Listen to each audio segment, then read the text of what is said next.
des coûts de santé importants, on va admettre, liés aux hospitalisations, aux traitements pharmacologiques, voire non pharmacologiques, et malgré les énormes progrès thérapeutiques, eh bien, son pronostic reste sévère.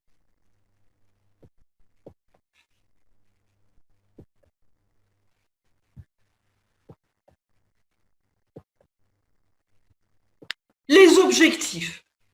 Alors, les objectifs sont de connaître la définition de l'insuffisance cardiaque et le nouveau concept de répartition de cette, on admet vos collègues, admettre tout.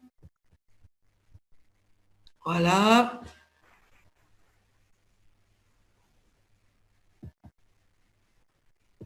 Voilà.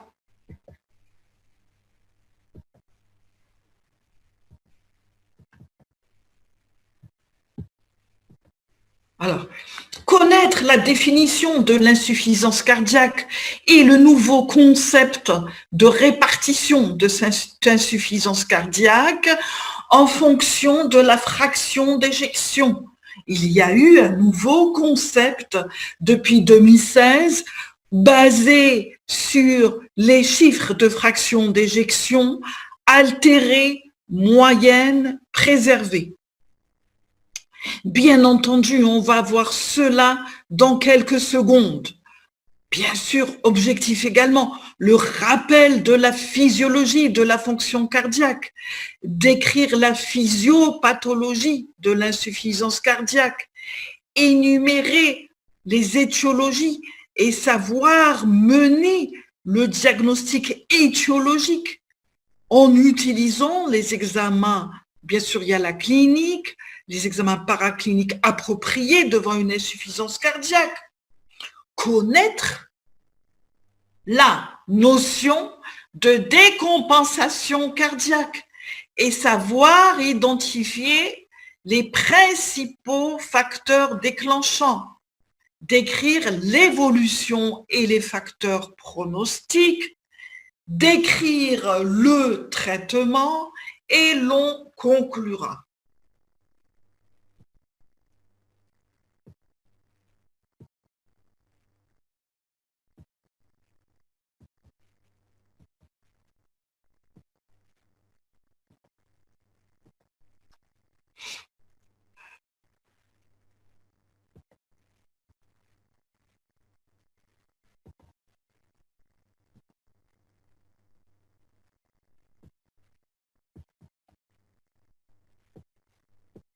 Alors, le fichier, là, on va voir. Et ça, donc, admettre. Voilà, hop, c'est reparti. Admettre. Admettre.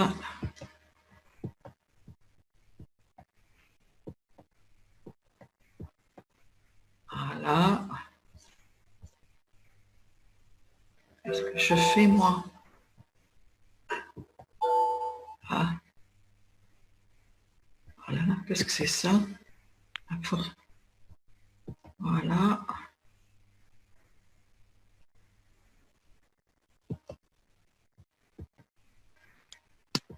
Voilà, le fichier. Voilà.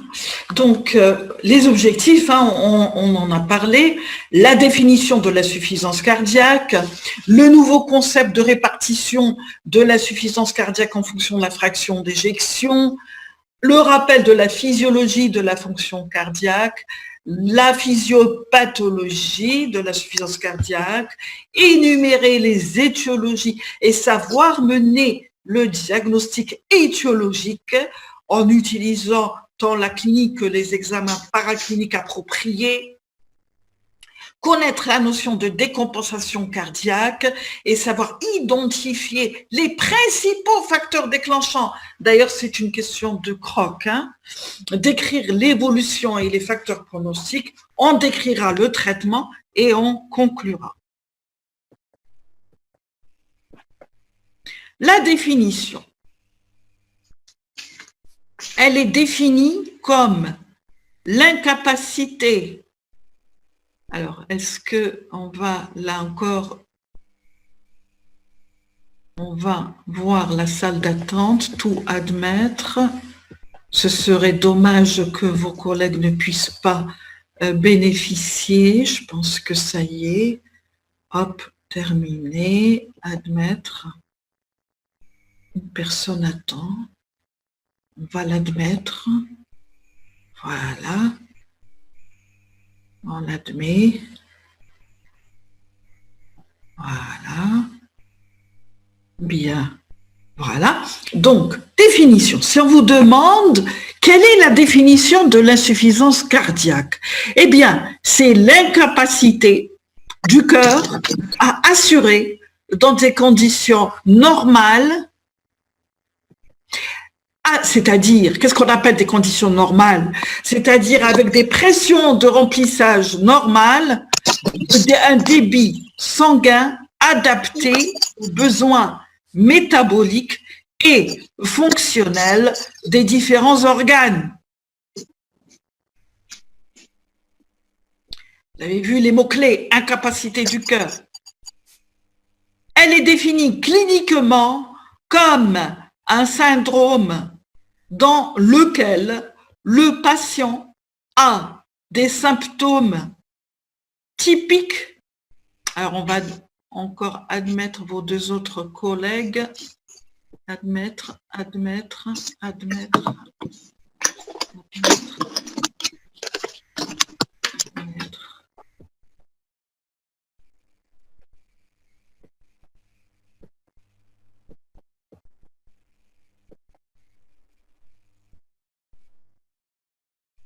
Voilà. Alors, comme l'incapacité du cœur, on l'a dit, à assurer dans des conditions normales, c'est-à-dire avec des pressions de remplissage normales, un débit sanguin adapté aux besoins métaboliques et fonctionnels des différents organes. Elle est définie cliniquement comme un syndrome dans lequel le patient a des symptômes typiques tels la dyspnée, la fatigue, les hépatalgies, ce sont des symptômes, et des signes cliniques et ou des signes cliniques tels la turgescence des veines jugulaires, les râles crépitants, les œdèmes, l'hépatomégalie, résultat d'une anomalie de structure et ou de fonction du cœur.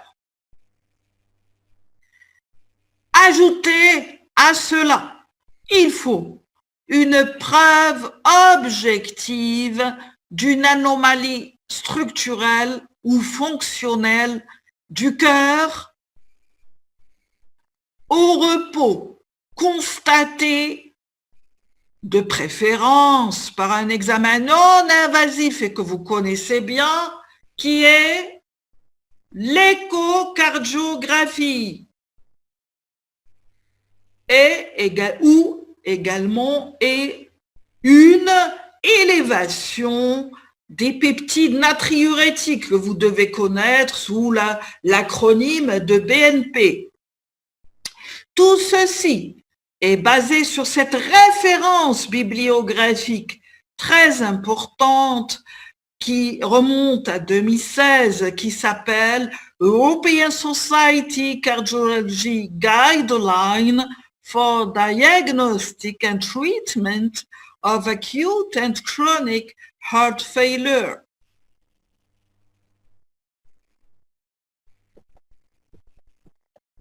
En pratique, le cœur est un muscle dont le rôle est de pomper dans la circulation le sang et les éléments nutritifs dont chaque organe a besoin pour son bon fonctionnement.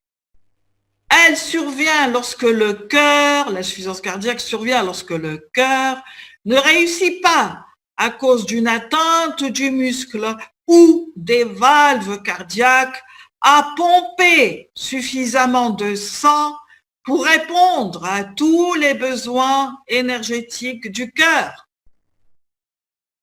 L'insuffisance cardiaque peut être chronique ou aiguë. Pour la Société européenne de cardiologie, le syndrome, donc, voilà, on résume, hein.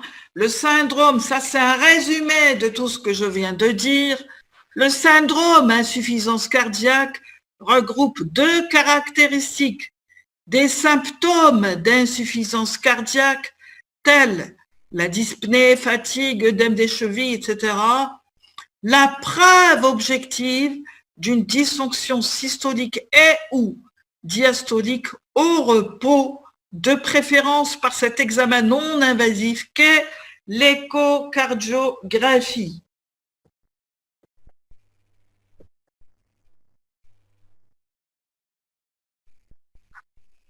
Alors, nouveau, hein, toujours dans cette référence de la Société européenne de cardiologie 2016, il est aujourd'hui classique de différencier, on va admettre vos collègues,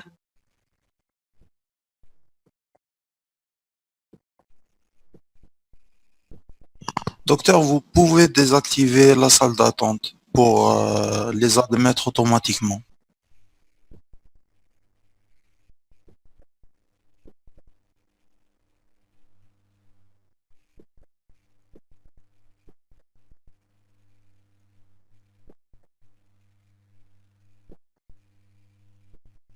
voilà.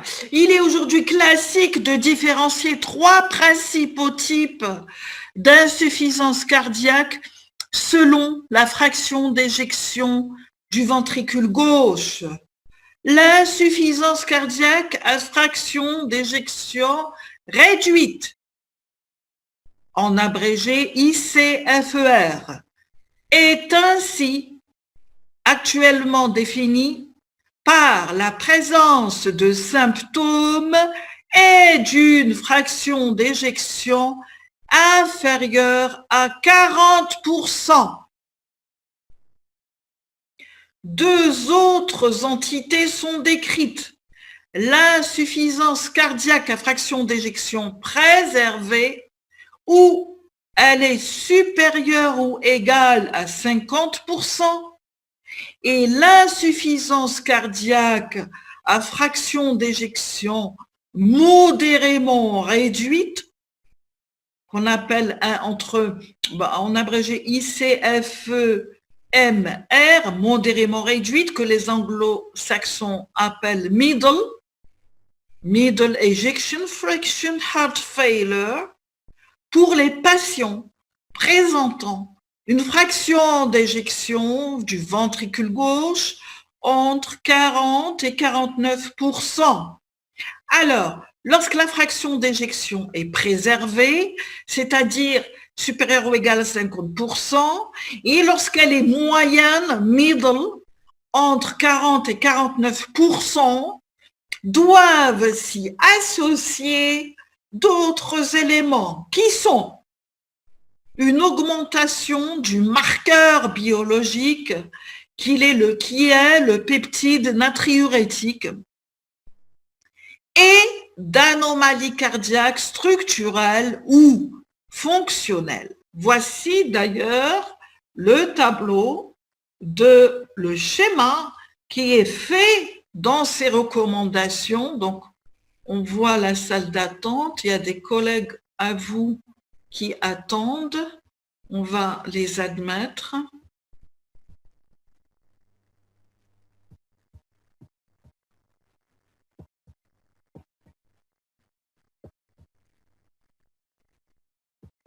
Voilà. Et alors, voici le tableau, hein. Il est écrit en anglais puisque les recos sont faites en anglais par des anglophones principalement. Et il y a ce nouveau concept d'insuffisance cardiaque à fraction d'éjection intermédiaire dite middle range. Donc, vous avez ici HF, ça veut dire Heart Failure Reduction, éjection fraction, insuffisance cardiaque à fraction d'éjection réduite, des signes et des symptômes pour toutes, il faut des signes et des symptômes pour toutes, qu'elles soient réduites ou moyennes ou préservées. Là, elle est réduite. Et là, quand elle est moyenne et quand elle est préservée, ben, on ajoute, comme je viens de le dire, cette élévation du peptide natriurétique et au moins une anomalie structurale ou fonctionnelle.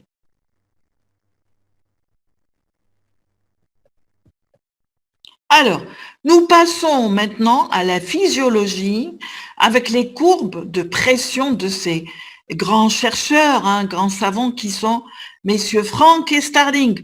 Là, vous devez très bien la connaître. Et d'ailleurs, souvent, en croc, on va vous demander quelles sont les 4 phases. Donnez le nom des 4 phases de la courbe de Frank et Starling.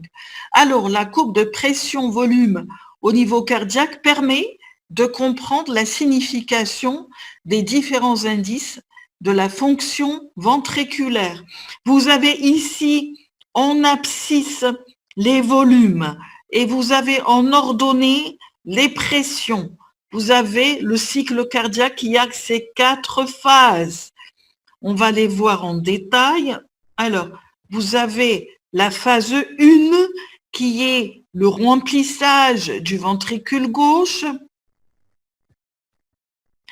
Vous avez après la phase 2, alors voilà, elles sont toutes en détail ici, voilà, donc je reviens pour vous les montrer ici, là, voilà. La phase 1, ici, c'est le remplissage du ventricule gauche, diastole, la valve mitrale s'ouvre, le ventricule se remplit. Et là, on arrive, vous voyez, sur l'axe des abscisses, le volume, on arrive en télédiastole. Que va faire la valve mitrale? Elle va se fermer. Et vous pouvez projeter sur l'axe des abscisses le volume en télédiastole et vous pouvez projeter sur l'axe des ordonnées ce qu'on appelle la pression en télédiastole ou pression télédiastolique du VG, en abrégé PTD-VG. Ça, c'est la phase 1. Maintenant, on va aller à la phase 2. À la phase 2, la voici. Le ventricule gauche s'est rempli, le remplissage VG est terminé, la valve mitrale va se fermer, mais la valve aortique n'est pas encore ouverte et le VG va se contracter de façon isovolumique. Qu'est-ce que ça veut dire isovolumique? Ça vient du grec isos, qui veut dire même volume. Le volume ne va pas changer, mais la pression va augmenter. Donc, on a des élèves, une pression qui augmente sans variation de volume. Donc là, on l'appelle la contraction, la phase 2 de montée en pression, c'est la contraction isovolumique. Enfin, une fois que il y a eu cette montée en pression, on va aller en phase 3, c'est-à-dire que la valve aortique maintenant qui était fermée, elle va s'ouvrir et le VG va éjecter son contenu dans l'aorte. C'est la phase d'éjection du ventricule gauche. On voit que puisque le VG va éjecter son contenu, le volume de ce VG va diminuer jusqu'à, vous voyez, il diminue jusqu'à atteindre le volume qu'on appelle en télésystole, volume télésystolique. Donc, jusqu'à maintenant, on a vu la phase 1, remplissage du VG, la phase 2, la contraction isovolumique, la phase 3, la phase d'éjection du VG et maintenant, on va aller à la phase 4 qui est, que va faire la valve aortique? Eh bien, une fois que le VG a éjecté son contenu, elle va se fermer et la valve mitrale, eh bien, elle n'est pas encore ouverte. Du coup, on va avoir une phase qu'on appelle de relaxation, puisque là, la pression va diminuer, de relaxation avec le même volume. On l'appelle isovolumique. Pourquoi le même volume? Parce que la valve aortique se ferme, la valve mitrale est fermée, elle n'est pas encore ouverte, et on a une diminution en pression.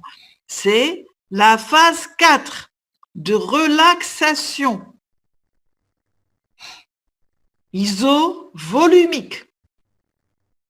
Voici les 4 phases. Vous devez les connaître par cœur. Je dis bien par cœur. Les phases 1 et 4. 1, vous rappelez remplissage du VG. 4, relaxation isovolumique, correspondent à la diastole ventriculaire. Et les indices obtenus lors de ces 2 phases donnent des indications sur la fonction diastolique du VG.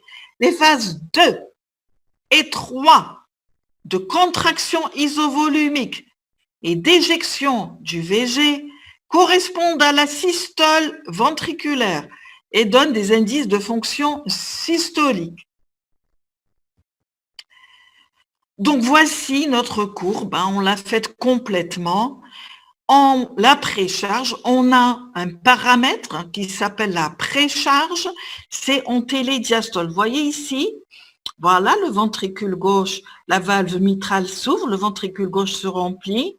Je projette en télédiastole, j'ai mon volume télédiastolique. Eh bien, en télédiastole, le volume ventriculaire est maximal et correspond à, il faut connaître ce mot, s'il vous plaît, c'est la précharge. Précharge. La pente de cette courbe de précharge dépend du volume auquel on se trouve. Imaginez que j'ai une régurgitation mitrale ou aortique importante ou un défaut de contractilité du VG, eh bien, je ne serai pas là, mais plus haut.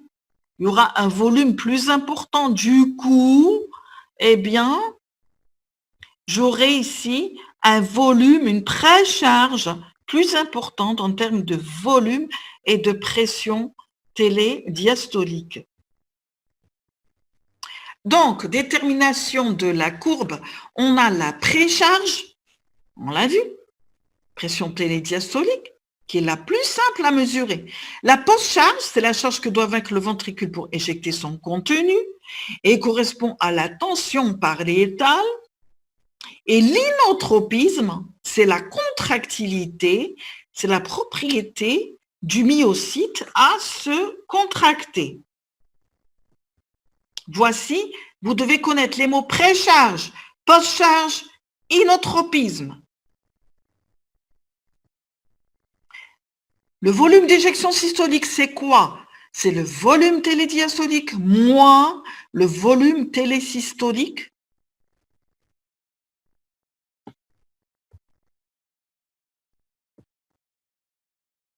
rapporté à la fréquence cardiaque ou débit cardiaque rapporté à la fréquence cardiaque. Le volume d'éjection systolique est très dépendant des conditions de charge, du volume télédiastolique, de l'inotropisme et de la post-charge. La fraction d'éjection, c'est le volume télédiastolique divisé par le volume télésystolique. Alors, j'ai fait un zoom, un grossissement sur la première phase. Vous vous rappelez la phase 1 de courbe de Frank et Starling, où on a l'ouverture de la valve mitrale, où on a le remplissage du ventricule gauche et où on a cette montée-là qui correspond à la contraction de l'oreillette. En télédiastole, eh bien cette contraction-là de l'oreillette, l'onde A qu'on a, en télédiastole, elle va disparaître en cas d'arythmie complète par fibrillation auriculaire. Et vous comprenez qu'à ce moment-là, ça va perturber le remplissage du ventricule gauche. Ça va interférer avec la précharge. Alors, les facteurs déterminant le débit cardiaque, voilà, vous devez connaître très bien cette équation. l'équation du débit cardiaque. C'est le volume d'éjection systolique multiplié par la fréquence cardiaque. Par la fréquence cardiaque. Le volume d'éjection systolique qui est sous la dépendance de la précharge, on a vu ce que c'était que la précharge, de la post-charge ou volume télésystolique, obstacle à l'éjection du ventricule gauche, c'est la tension pariétale. Elle dépend naturellement des résistances artérielles ou systémiques pour le ventricule gauche et des résistances pulmonaires pour le ventricule droit. Et enfin, la contractilité myocardique ou inotropisme. Inos, en grec, veut dire contraction. C'est la force de contraction du myocarde indépendamment des conditions de charge.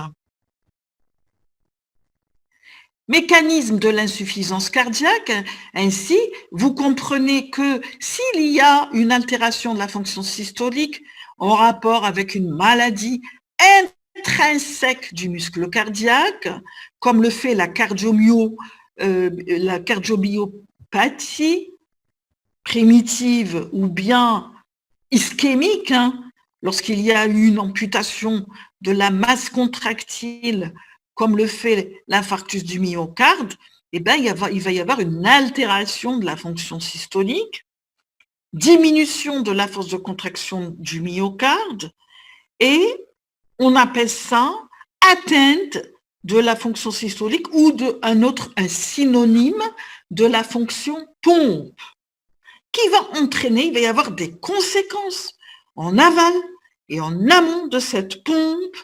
En aval des ventricules, il va y avoir la baisse du débit cardiaque et en amont, une augmentation des pressions de remplissage, de la pression télédiastolique du VG avec répercussion sur la pression capillaire pulmonaire.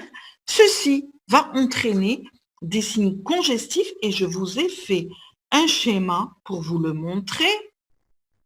Le voilà le schéma. Vous avez la pompe, la contractilité, le muscle cardiaque, le myocarde, l'aval de la pompe, l'amont de la pompe. Alors, l'aval, la post-charge, vous voyez, si vous mettez une résistance à l'éjection, telle que le fait le RAO, l'hypertension artérielle, la cardiomyo obstructive, eh bien, vous allez avoir une augmentation de la post-charge. Si vous avez une fuite mitrale, une fuite aortique, une cardiomyopathie, vous allez avoir une augmentation ici de la précharge. Et voilà, une diminution de la contractilité, une augmentation de la précharge. Ainsi, en aval de la pompe, diminution du débit cardiaque, diminution du transport d'oxygène, donc anoxie tissulaire et viscérale, au niveau des ventricules, augmentation des pressions de remplissage, hypertrophie, dilatation du ventricule gauche et en amont, augmentation des pressions, c'est ce qu'on appelle la congestion pulmonaire dans l'insuffisance cardiaque gauche et veineuse dans l'insuffisance cardiaque droite. Ce schéma illustre à merveille ce que l'on vient d'expliquer. Et puis, face à cette insuffisance cardiaque, il va y avoir ce qu'on appelle des mécanismes compensateurs. Homéostasie, voilà un mot-clé, qui sert à réguler et à maintenir la pression artérielle et la perfusion tissulaire. En cas d'insuffisance cardiaque, diminution du débit cardiaque, avec comme répercussion une hypotension artérielle et une hypoperfusion tissulaire, ce qui va entraîner l'activation des mécanismes compensateurs reposant essentiellement sur les systèmes neuro-hormonaux. Alors, vous avez le premier, ce sont les systèmes activation des systèmes, on a dit, neuro-hormonaux avec vasoconstriction afin de maintenir la pression artérielle et la perfusion viscérale. Vous avez le premier, c'est le système sympathique. Le système sympathique qui est inotrope plus augmentation de la contractilité, chronotrope plus augmentation de la fréquence cardiaque. vasoconstriction périphérique pour tout amener vers le cœur, vers les organes nobles. Système, vous avez le deuxième système, rénine, angiotensine, aldostérone, SRAA, à l'origine d'une vasoconstriction rénale. Lui aussi, il va augmenter la réabsorption via l'aldostérone de sodium pour maintenir le débit cardiaque, mais il est rapidement délétère avec cette vasoconstriction rénale, cette augmentation de la post-charge. Et donc, la conséquence de l'activation chronique de ces systèmes, c'est l'augmentation du travail cardiaque, ce qui va favoriser l'hypertrophie, la distension VG, et ça, c'est ce qu'on appelle le cercle vicieux de l'insuffisance cardiaque, auto-aggravation de l'insuffisance cardiaque. Les objectifs du traitement seront de rompre ce cercle vicieux avec les traitements qui vont lutter, qui vont contre ces systèmes. Le système sympathique et les chronotropes plus, eh ben, il va y avoir le bêta bloquant parce que chronotrope plus, ça va favoriser l'augmentation du travail myocardique et donc les troubles de l'excitabilité, d'où la mise au point de ces traitements ralentisseurs dédiés à l'insuffisance cardiaque. Ce sont des bêta-bloquants spéciaux pour l'insuffisance cardiaque. Et pour lutter contre le système rénine-angiotensine-aldostérone, ce sont les inhibiteurs de l'enzyme de conversion.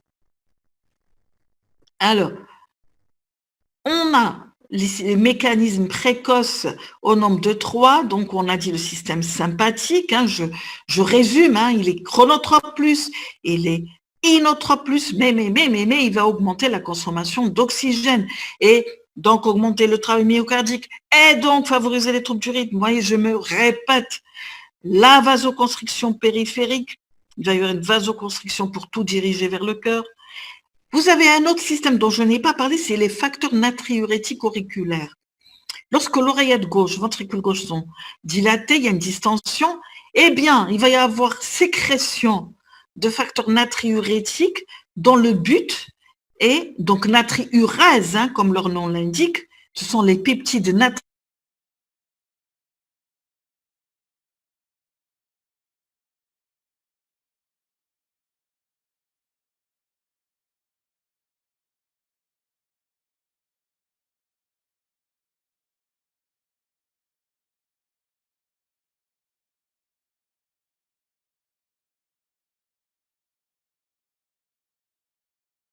Angiotensine 1, angiotensine 2, mais hélas, il va y avoir, vous voyez, la vasoconstriction qui va faire de l'augmentation de la post-charge, la dysfonction endothéliale, ça va ramener de la fibrose et il va y avoir retentissement sur la fonction rénale également, d'où les chercheurs ont mis au point des médicaments pour lutter, pour contrer ce système rénine, angiotensine, aldostérone.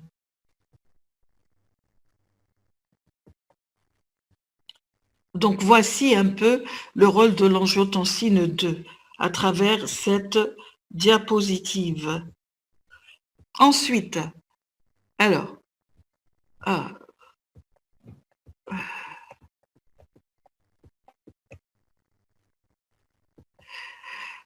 on a dit donc mécanisme d'insuffisance toujours cardiaque droite et gauche, augmentation de la, quand il y a une augmentation de la post-charge, c'est dû à quoi? Une augmentation des pressions en aval du ventricule gauche ou droit, c'est lorsqu'il y a un obstacle à l'éjection du ventricule gauche, et bien quand c'est qu'on le voit lorsque il y a un rétrécissement aortique, une hypertension artérielle, une cardiomyopathie obstructive à gauche et à droite dans l'embolie pulmonaire et l'hypertension artérielle pulmonaire.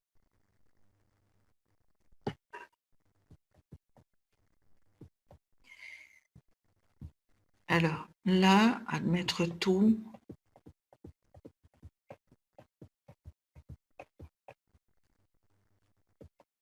Voilà. Mécanisme. Alors, on a l'augmentation de la post-charge, on a vu. Autre mécanisme, J'y reviens pas, hein, augmentation de la charge, on a dit quoi, par exemple, qui va embêter ce ventricule gauche, gêner son éjection, c'est le RAO, c'est l'hypertension artérielle, c'est la cardiomyo obstructive. Voilà. On continue. Maintenant, si j'ai autre mécanisme, une surcharge en volume, j'admets vos collègues, si j'ai une surcharge de volume, ceci est dû à une augmentation de la précharge, j'en ai parlé tout à l'heure. Qui c'est qui va augmenter cette précharge? Eh bien, ça, on le voit dans les régurgitations, hein, souvent cette surcharge volumique est en rapport souvent avec une régurgitation valvulaire type IM, insuffisance mitrale, vous l'avez vu, insuffisance aortique, vous l'avez vu, et va entraîner une dilatation ventriculaire avec augmentation du volume télédiastolique du VG. Vous vous rappelez l'augmentation de la précharge en abscisse, on avait dit le volume télédiastolique. On le projette, la pression télédiastolique en ordonnée. Voilà, augmentation de la précharge. Voilà, alors, maintenant,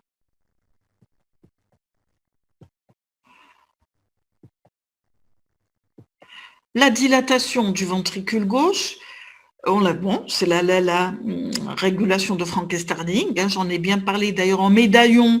Je vous remets là la courbe de Frank-Starling.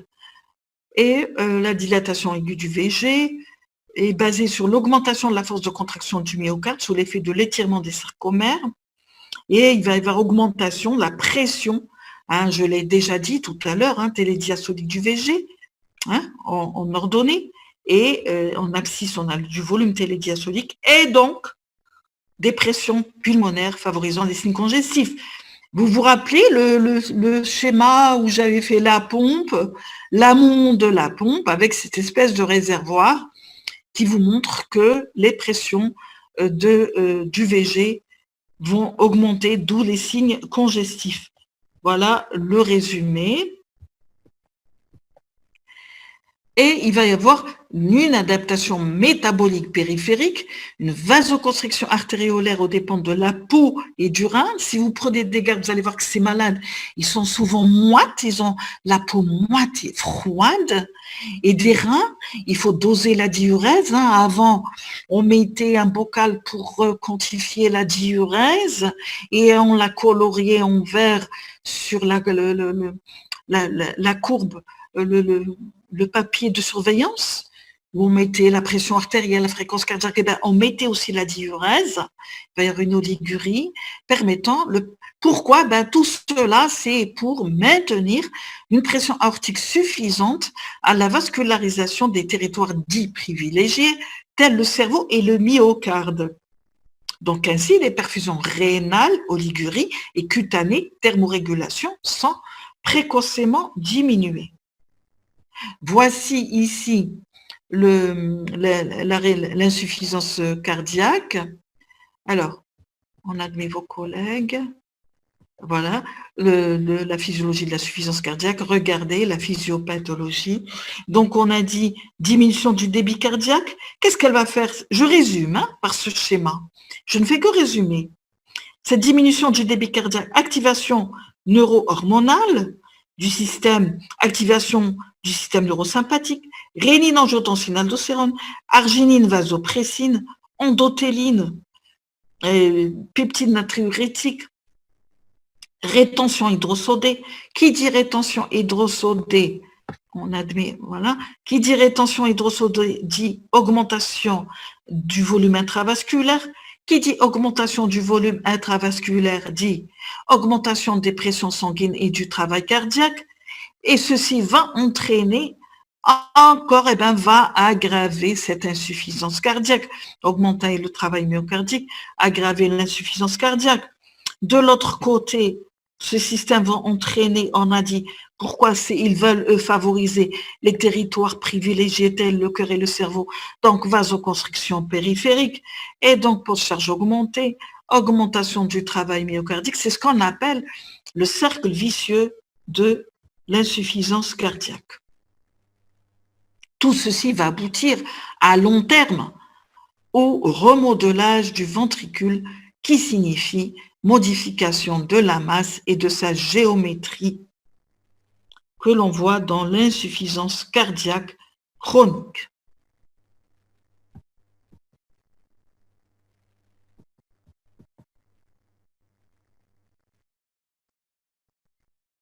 Alors, Khalil me demande, pouvez-vous expliquer le rôle des facteurs natriurétiques? Bien sûr, les facteurs natriurétiques. Dans le mot natriurétique, vous entendez natriurèse. Ça veut dire fuite de sodium. Alors, ce système natriurétique, il est situé dans les oreillettes et dans les ventricules. Lorsque les oreillettes sont étirées, parce qu'il va y avoir une augmentation de la précharge, vous avez vu la courbe de Frank et Starling, la première phase, le volume télédiastolique augmente, et donc le volume du ventricule gauche va augmenter, de l'oreillette gauche va augmenter, il va y avoir l'étirement, c'est cet étirement qui va favoriser la production de ce peptide natriurétique qui est situé anatomiquement au niveau des oreillettes et des ventricules. Pourquoi? Eh bien, cet étirement va le stimuler. Lui, qu'est-ce qu'il va faire? Ce système, il va faire une natriurèse, autrement dit, une décongestion. Il va faire une diurèse, une natriurèse. Alors, il a été exploité par les biologistes pour, en tant que marqueur de l'insuffisance cardiaque. Lorsque on trouve ce peptide natriurétique élevé dans le sang, c'est un marqueur, ça veut dire que, tiens, le malade a de la congestion. Et plus encore, ils s'en sont servis pour surveiller au long terme l'évolution de cette insuffisance cardiaque en disant, tiens, il a diminué, ça veut dire que l'insuffisance cardiaque de notre malade est en train de diminuer. Tiens, il est redevenu à des valeurs normales. Tiens, donc c'est en faveur également que l'insuffisance cardiaque s'est arrêtée. Bien sûr, avec toute la clinique, cela s'entend. Je ne sais pas si, Khalil, j'ai répondu à votre question.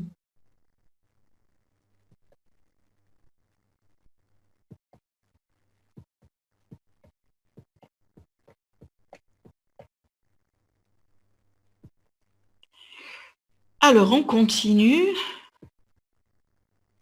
On voit la salle d'attente. On admet vos collègues. Voilà.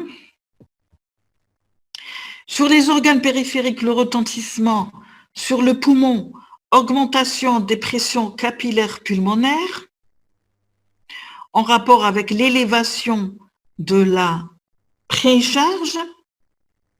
On l'a vu sur le schéma. Les reins, réduction de la perfusion rénale, insuffisance rénale fonctionnelle, activation du système rénine-angiotensin-aldostérone, ce qui va entraîner une réabsorption du sodium et une fuite de potassium. Sur le foie, élévation des pressions dans les cavités droites secondaires, soit à une pathologie primitive pulmonaire, ou à une atteinte du cœur droit, ou secondaire à une longue évolution d'une cardiopathie, touchant initialement le cœur gauche, a pour conséquence, au long terme, une atteinte hépatique avec congestion pulmonaire et atteinte des fonctions hépatiques. Ça, c'est de l'hémodynamique. Sur les vaisseaux périphériques, on a dit, je résume tout ça, j'en ai parlé déjà, vasoconstriction généralisée, augmentation des résistances périphériques pour diriger vers le débit cardiaque vers les zones privilégiées. Sur les muscles périphériques, anomalies structurelles et métaboliques engendrées sont en partie responsables du déconditionnement à l'effort observé chez l'insuffisant cardiaque. Et d'ailleurs, dans le monde, il y en a très peu chez nous, mais dans le monde, il y a ce qu'on appelle des centres de réadaptation fonctionnelle pour réadapter ces muscles. Voilà, ça c'est juste un schéma pour vous résumer un peu la clinique de ces malades qui ont de l'insuffisance cardiaque gauche avec de l'insuffisance cardiaque droite, l'hépatomégalies, l'ascite, les œdèmes, la turgescence des veines jugulaires. Ça c'est juste un schéma. Alors, très important. D'ailleurs, on peut vous le demander en examen en croc. On peut vous dire, citez-nous au moins 3 facteurs aggravants de l'insuffisance cardiaque. Eh bien, c'est le défaut d'observance du traitement et des règles hygiéno-diététiques. La première, c'est un malade qui ne va pas bien suivre son traitement, les règles hygiéno-diététiques et le traitement. Et ils vont faire des écarts de régime sans sel, par exemple. Et ils vont oublier un médicament. Il y a également l'anémie, l'hypovolémie, la fièvre, l'insuffisance coronaire. Pourquoi? Parce que diminution des capacités d'apport d'oxygène au myocarde. Il y a le passage en arythmie complète par fibrillation auriculaire.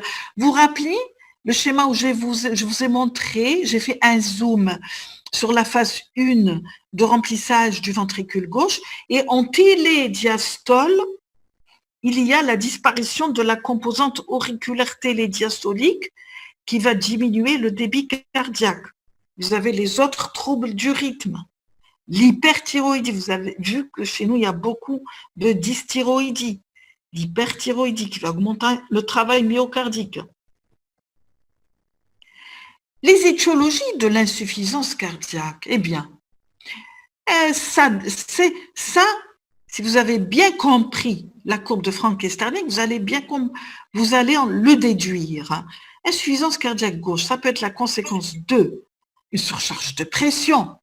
Si j'ai par exemple ce pauvre ventricule gauche qui va avoir sur son VG une augmentation des pressions, des résistances telles que le fait l'hypertension artérielle, RAO, eh bien oui, la conséquence d'une surcharge en pression.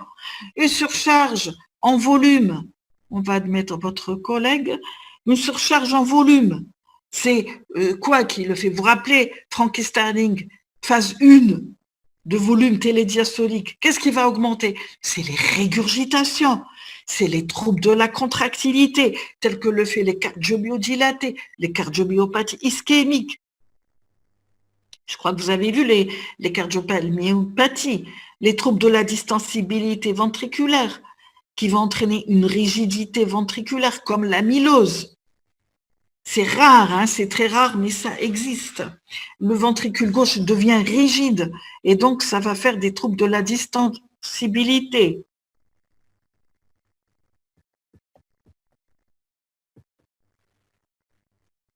Surcharge en pression, on l'a dit. Surcharge en volume, je l'ai dit, je me répète. Les fuites mitrales, qu'elles soient aiguës ou chroniques. Alors, dans notre pays, l'étiologie la plus courante, c'est l'étiologie rhumatismale de fuite mitrale. Donc, c'est surcharge de volume en rapport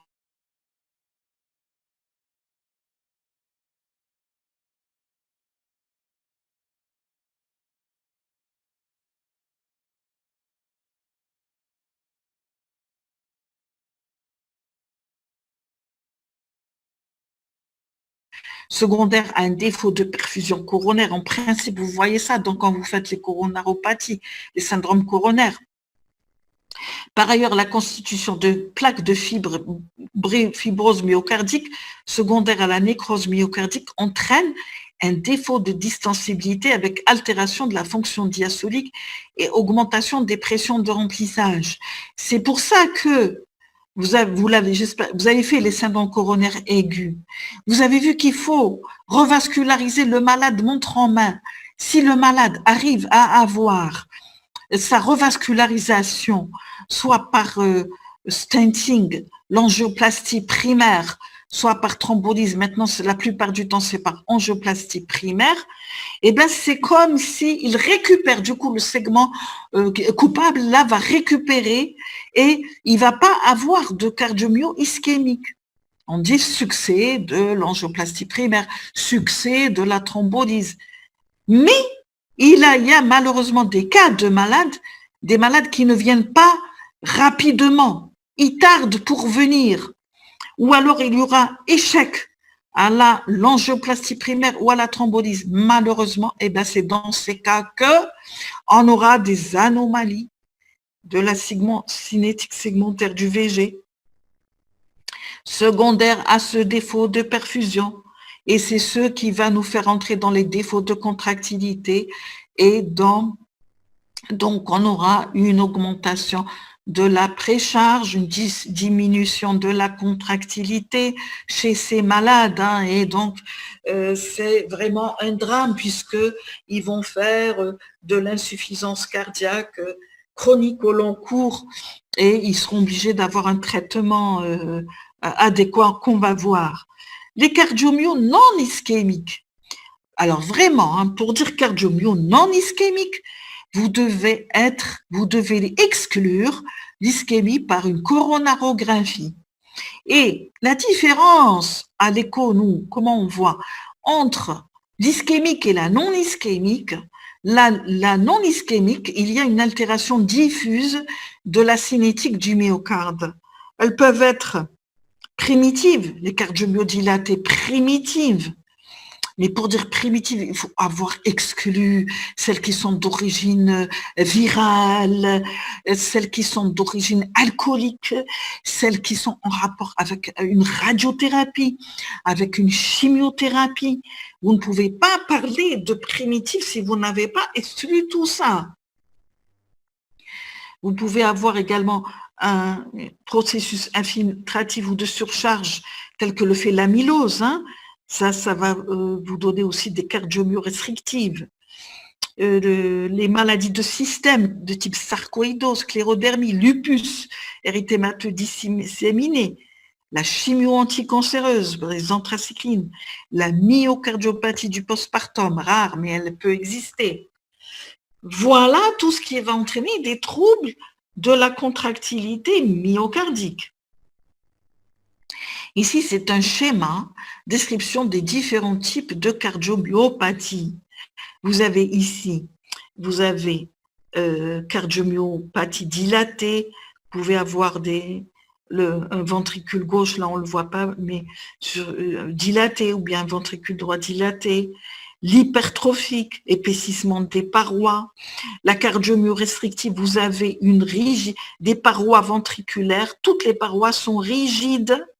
Et tout ça, ça va empêcher le remplissage du ventricule gauche. Et quand ça empêche le remplissage du ventricule gauche, en amont, j'en reviens au schéma que je vous ai fait, augmentation des pressions de remplissage. Et en aval, diminution du débit cardiaque. Pour l'IVD, c'est le même schéma que pour l'IVG. Surcharge en pression, c'est l'hypertension artérielle pulmonaire, secondaire ou primitive, c'est l'insuffisance ventriculaire gauche qui est la cause principale d'insuffisance ventriculaire droite. Cela correspond à l'insuffisance cardiaque globale. Avant, on recevait beaucoup de malades, des polyvalvulaires. Ils avaient l'IM, ou bien une maladie mitrale avec une fuite aortique. Au final, ça faisait de l'insuffisance cardiaque globale avec atteinte du ventricule droit et hypertension artérielle pulmonaire. Le rétrécissement mitral, dans le rétrécissement mitral, la fonction VG est bonne.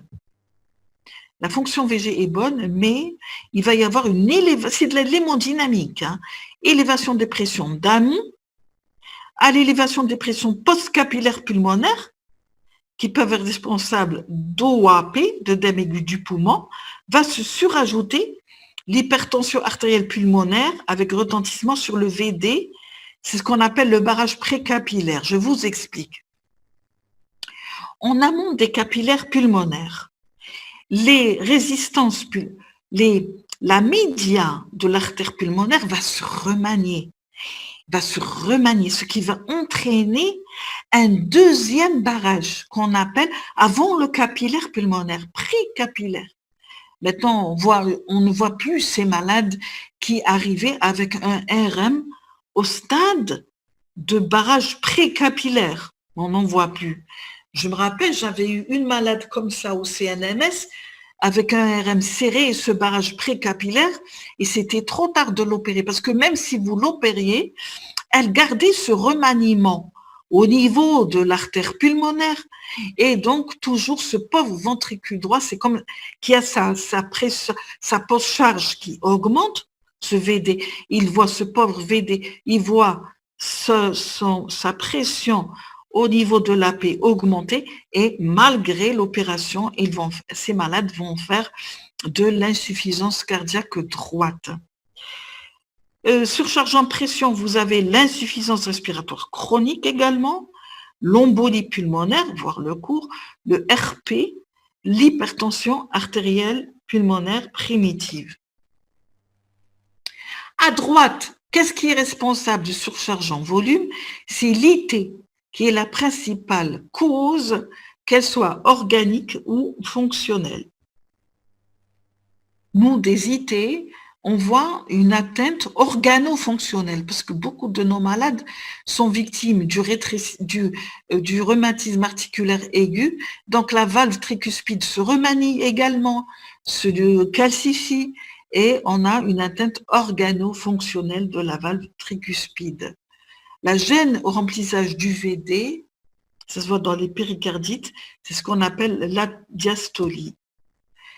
L'insuffisance cardiaque globale, toutes les causes d'insuffisance ventriculaire gauche conduisent vers l'insuffisance cardiaque globale, les cardiopathies valvulaires gauches, les cardiopathies hypertensives ou ischémiques. Et puis, alors là, je passe à un autre registre, c'est ce qu'on appelle l'insuffisance cardiaque à débit élevé. Ne voyez plus ça maintenant, hein. L'insuffisance cardiaque à débit élevé, ce sont des causes souvent curables. Alors, ça peut survenir dans certaines circonstances qui entraînent une augmentation importante du débit cardiaque, du retour veineux. On peut vous demander à l'examen, citez-nous au moins 2 ou 3 cas d'insuffisance cardiaque à débit élevé. Les voici. L'hyperthyroïdie, les fistules artério-veineuses, la maladie de Paget. Paget, c'est un médecin anglais, c'est lui qui a décrit l'ostéopathie déformante et hypertrophiante des os, hein, l'ostéopathie, et qui va entraîner une insuffisance cardiaque à débit élevé. L'anémie, le beriberi cardiaque ou carence en vitamine B1 ou athiaminose. Donc, on peut vous demander, citez-nous au moins 2 ou 3 cas d'insuffisance cardiaque à débit élevé. Donc, je ne vais pas m'étendre, hein. Alors, le beriberi, on ne voit quasiment plus, c'est carence en vitamine B1, qu'on voyait chez les mangeurs de riz raffiné d'Orient, neuropathie périphérique, associée à une insuffisance cardiaque globale à débit élevé. Elle se voit également chez l'alcoolique, et la meilleure preuve du diagnostic est la réponse spectaculaire à la vitamine B1. La maladie de Paget, alors je dis Paget, c'est un médecin anglais qui a décrit en 1876 cette maladie, remaniement excessif et anarchique du tissu osseux, hypervascularisation de l'os pagétique, et qui a pour conséquence un syndrome cardiovasculaire ressemblant à celui des anévrismes artério-veineux.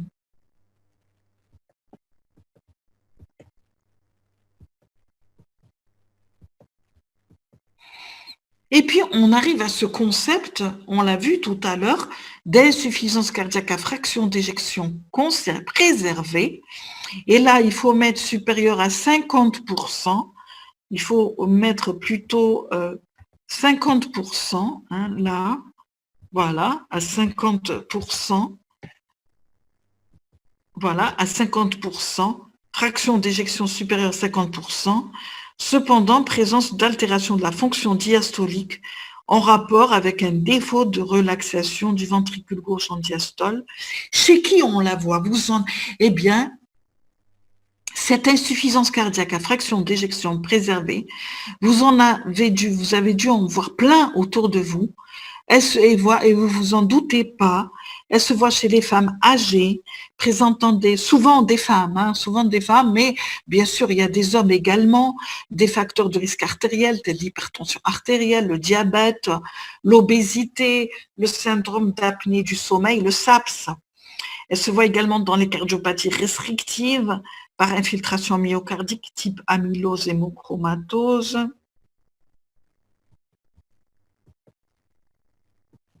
Voilà. Donc, cette dysfonction diastolique, elle est la résultante de l'hypertrophie du VG, l'ischémie, la fibrose, la constriction péricardique.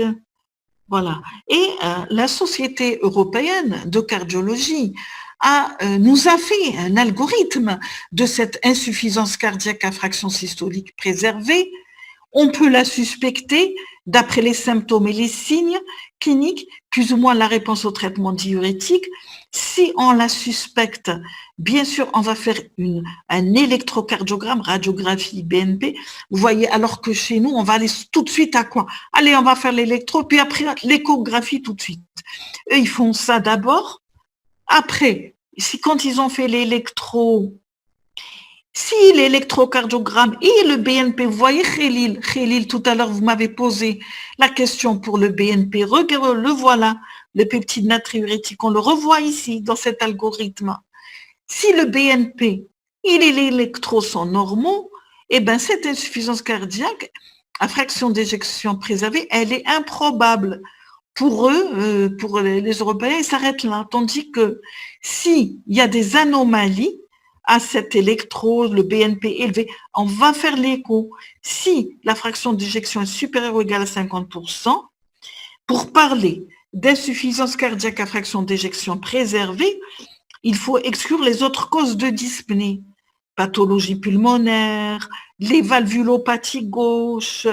Quand on a une valvulopathie gauche, par exemple une insuffisance mitro-aortique rhumatismale, on va dire plutôt insuffisance cardiaque, la fraction d'éjection, elle est modérément altérée. Mais lorsqu'il n'y a pas ces autres causes, qu'on élimine tout ça, les cardiopathies congénitales également, la péricardite chronique, constrictive également, on a exclu tout ça, on va dire qu'elle est possible.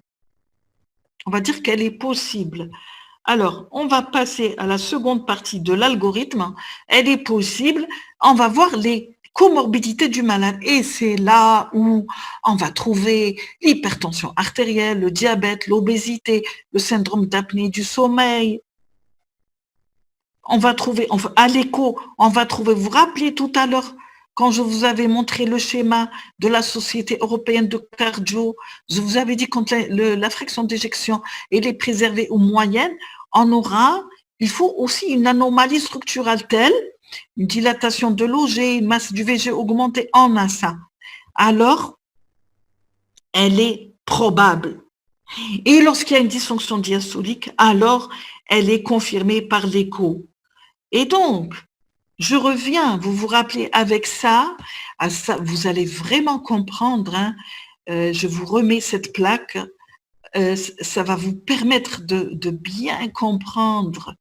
Alors, attendez, donnez-moi la voilà. Vous voyez, on en revient ici, préserver les signes ou symptômes, la fraction d'éjection supérieure à 50%, le BNP élevé et au moins une de ces anomalies, on a soit une hypertrophie du VG, une OG, left atrial enlargement, en anglais enlargement, enlargement, ça veut dire dilaté, on a ça, et on a at least one addition, au moins ça ou ça, et une dysfonction du VG. Pareil si la fraction, dans l'insuffisance cardiaque, la fraction d'éjection moyenne. Voilà. J'ai rappelé ça pour ceux qui n'étaient pas présents au début. Voilà, donc on a vu tout ça. Voilà, on est arrivé là. Maintenant, il faut savoir en faire le diagnostic. Diagnostic de l'insuffisance ventriculaire gauche, les signes fonctionnels, le symptôme, la dyspnée, suivant la classification new-yorkaise, vous connaissez très très bien. j'ai pas le temps de vous les énumérer, classe 1, 2, 3, 4, vous les connaissez, je suis sûre, par cœur. L'OAP, c'est la forme la plus évoluée de l'insuffisance ventriculaire gauche, caractérisée par l'inondation séreuse des alvéoles pulmonaires. Il s'agit d'un état de détresse respiratoire. Le patient est agité, pâle, couvert de sueur, polypnée superficielle, orthopnée.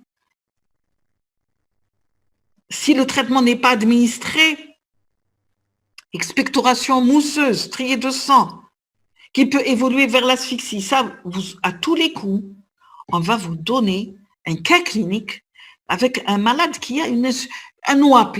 Alors, l'œdème aigu du poumon, il faut connaître à l'examen. On va vous demander quel est votre traitement en urgence, quel est votre diagnostic le plus probable. Voilà. Alors, qu'est-ce qui se passe dans l'OAP? Ça, c'est un capillaire pulmonaire. Vous vous rappelez tout à l'heure, en amont du VG, les pressions vont augmenter, la pression hydrostatique augmente, et elle est supérieure à la pression oncotique des protéines, et extravasation vers les alvéoles pulmonaires de sang, d'où si vous ne donnez pas un traitement diurétique de l'urgence, en IVD, des dérivés nitrés, le malade va mourir. À l'auscultation, le cœur est tachycarde, on peut avoir un galop, des râles crépitants, des quintes de toux nocturnes où n'apparaît qu'à l'effort, le grésillement laryngé. Il faut connaître tout ça, hein, c'est la sémiologie. Vous allez avoir l'auscultation, le galop, les bruits du cœur qui peuvent être assourdis. Vous allez avoir une fréquence cardiaque augmentée, une tachycardie. Si le malade a fait son passage en arythmie complète, il peut avoir un pouls irrégulier. Il peut avoir une pression artérielle basse. Hein? Vous vous rappelez la diminution du débit cardiaque? La pression artérielle basse, qui est de mauvais pronostic. Bien ausculter les poumons pour rechercher les râles crépitants et sous-crépitants. Vous pouvez avoir un épanchement pleural. Et la radiographie thoracique, quand on peut la faire, hein, mais il faut traiter, quand on peut la faire, va vous montrer soit un simple œdème interstitiel, avec les lignes de Kerley, type A, apex des poumons, B, base, C, périhilaire, des signes d'œdème alvéolaire avec, alors là je vous ai mis un cliché, des signes d'œdème alvéolaire avec des opacités floconneuses mal limitées, bilatérales et symétriques, prédominant huile en aile de papillon. Il peut s'y associer des épanchements pleuraux transsudatifs, une scissurite, on peut avoir une cardiomégalie, et les signes de la cardiopathie causale, hein, la radio aussi. L'électro, il n'est pas spécifique de l'insuffisance cardiaque, mais peut montrer des signes d'hypertrophie ventriculaire gauche, un axe dévié à gauche, un indice de Sokolov augmenté. Vous pouvez avoir des signes d'hypertrophie auriculaire gauche. L'écho, elle va vous permettre de rechercher un vice valvulaire, une anomalie structurale, de calculer les dimensions du ventricule gauche, d'étudier la cinétique du VG. Vous vous rappelez, la cinétique, elle est homogène, ou bien un segment qui se contracte pas bien dans les ischémiques, de rechercher des troubles de la fonction diastolique, et elle renseigne aussi sur la cause de l'IVG. Ici, c'est une image échographique d'un ventricule gauche très dilaté. Normalement, il ne dépasse pas en diastole 55 mm. Vous voyez les deux parois qui sont hypokinétiques, qui bougent très peu. L'excursion, regardez l'électro, l'excursion en systole, très peu différente en diastole, hein, tant pour le septum que pour la paroi postérieure. Et ça se voit dans les cardiomyopathies dilatées, à un stade malheureusement pré-terminal. Concernant les examens invasifs, c'est fini. On ne les fait plus. Ils ne trouvent leur justification que lorsque les examens non invasifs, et en particulier l'écho, n'a pu confirmer le diagnostic, ou lorsqu'une coronarographie s'impose. Le BNP, ça c'est pour Khalil qui m'a posé la question du BNP tout à l'heure. Sa sécrétion augmente, je vous l'ai dit, Khalil, avec l'étirement des fibres myocardiques lorsque les contraintes myocardiques augmentent, faisant du BNP un marqueur de l'insuffisance cardiaque. Le diagnostic de l'IVD, eh ben, la même démarche que pour l'IVG, à savoir les signes fonctionnels, les signes physiques, les hépatalgies.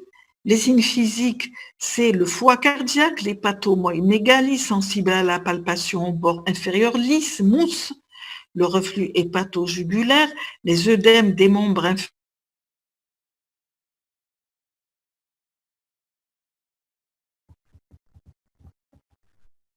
Voilà. Les signes physiques de l'insuffisance cardiaque droite, le Harzer et les signes de la cardiopathie causale. Il faut voir aussi l'éclat du B2, le signe de Carvalho. Enfin, vous connaissez tout ça.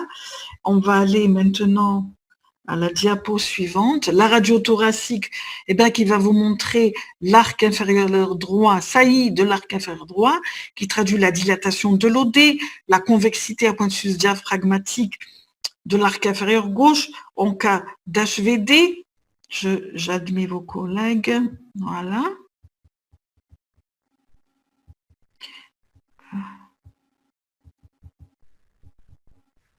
Mais ça.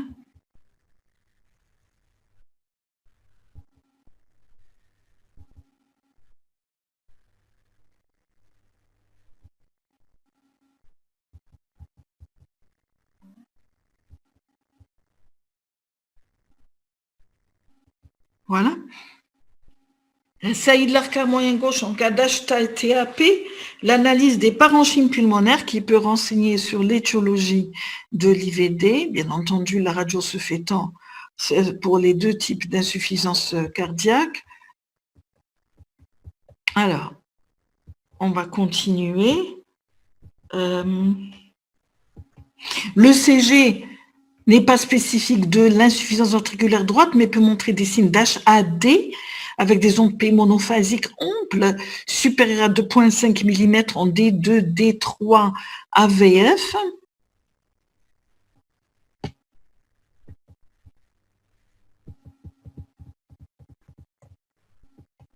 Des signes d'HVD avec grandes ondes R en précordiale droite et grandes ondes S en précordiale gauche, une déviation de la transition ventriculaire vers la gauche et déviation de QRS à droite, et l'écho-doppler des cavités droites qui se fait naturellement dans le même temps que l'exploration des cavités gauches, qui permet d'évaluer la dilatation des cavités droites, de rechercher des signes de surcharge volumique, tel un mouvement paradoxal du septum interventriculaire. Il permet de quantifier la pression artérielle pulmonaire systolique à partir de la fuite tricuspide.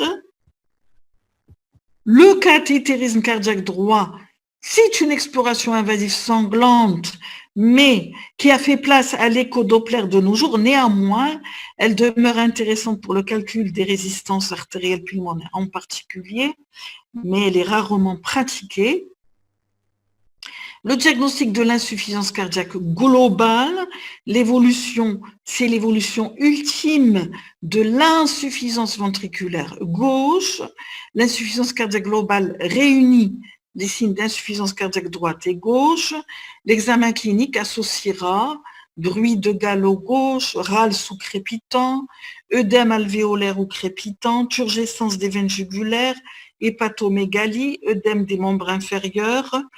La dyspnée s'accompagne d'hépatalgie et d'oligurie en l'absence de traitement diurétique.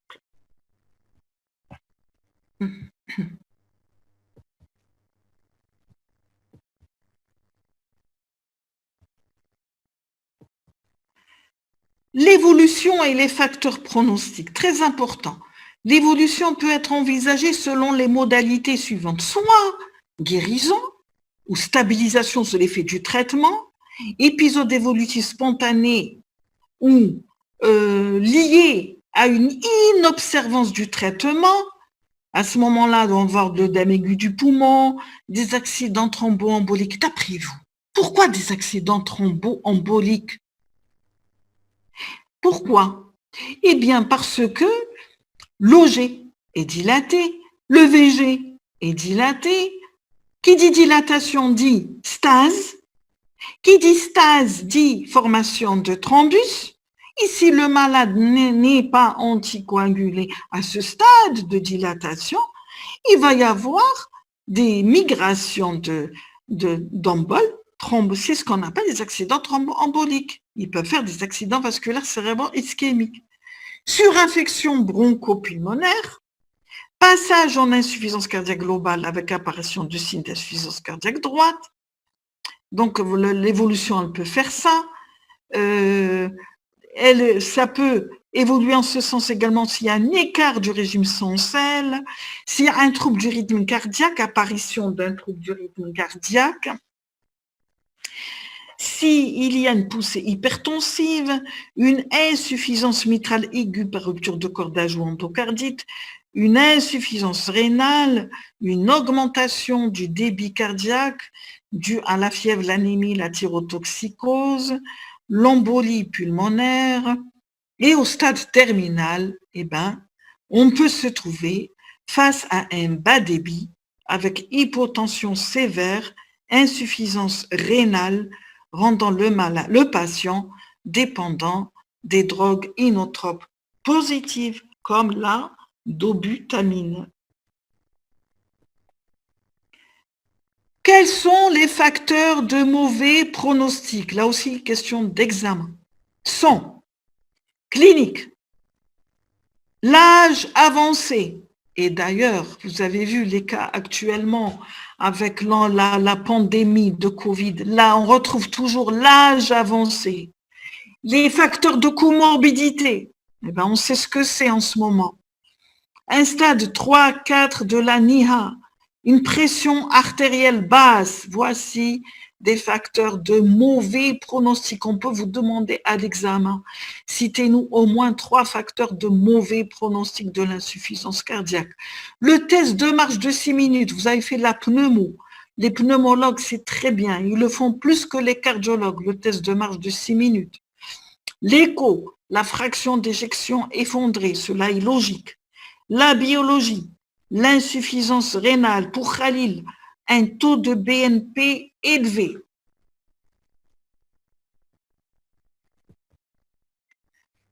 Enfin, on arrive au traitement, étape très importante également. Décrire le traitement. Éducation et règles hygiéno-diététiques. L'éducation est primordiale. Il faut expliquer aux patients.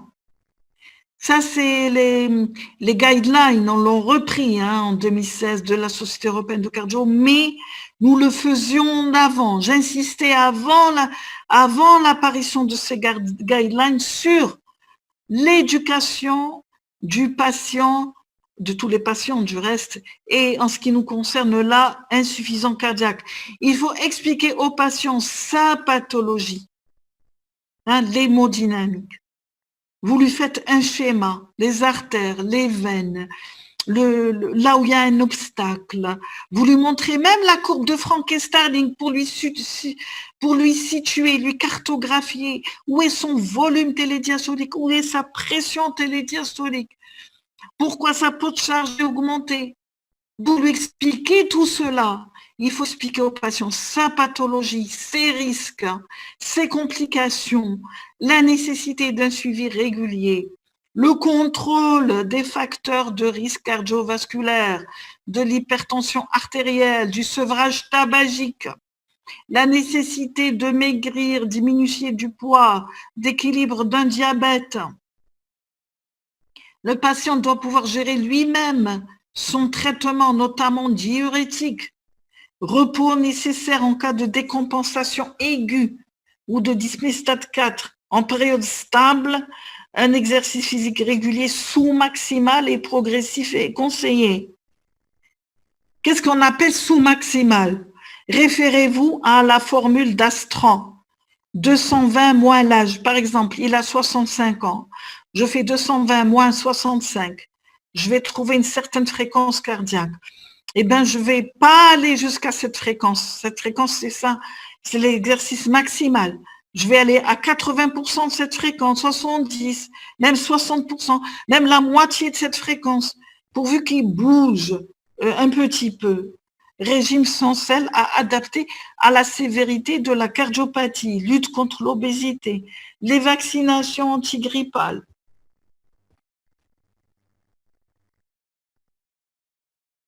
Tout ça, vous voyez, la société européenne l'a repris. Objectif du traitement, améliorer la symptomatologie, la qualité de vie, prévenir la progression de la dysfonction VG et réduire la mortalité.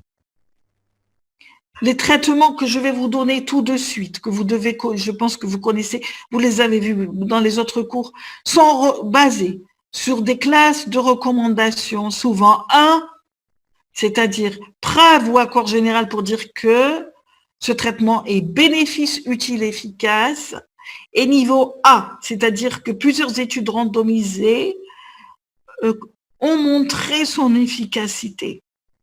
Les voici.